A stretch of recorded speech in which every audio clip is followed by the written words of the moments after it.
Sa next episode ng ating camping, dito tayo magpapalipas ng gabi sa Tanay Rizal. Isa itong campsite na malapit sa Metro Manila. At ang nakakatuwa, meron silang hot shower at aesthetic na kitchen sink.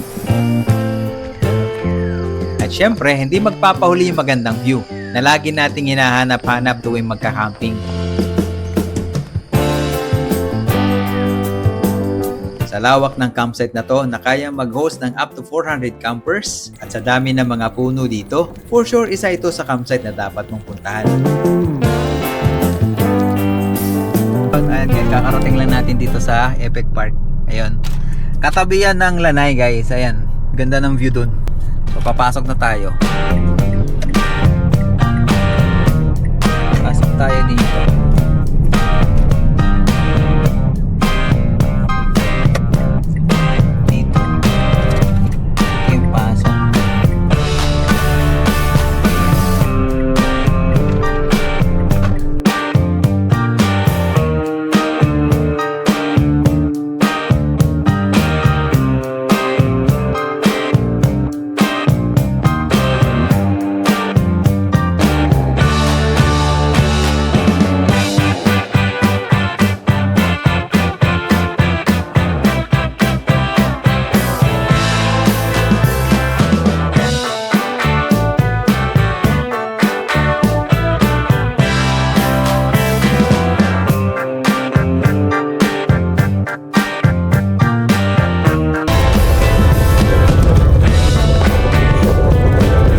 So, ano to?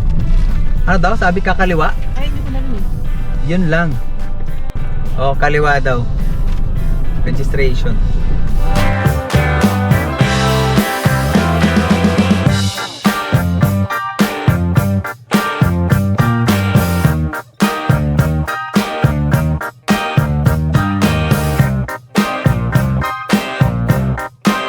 Ayun, so nandito na tayo.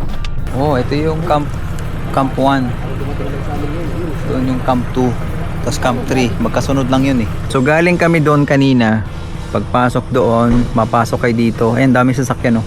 Tingin ko ito yung mga ano nila, parking spot. So kung ayaw nyo magbayad ng 500, iwan nyo yung sasakyan dyan. Tapos dito kayo magka-camping.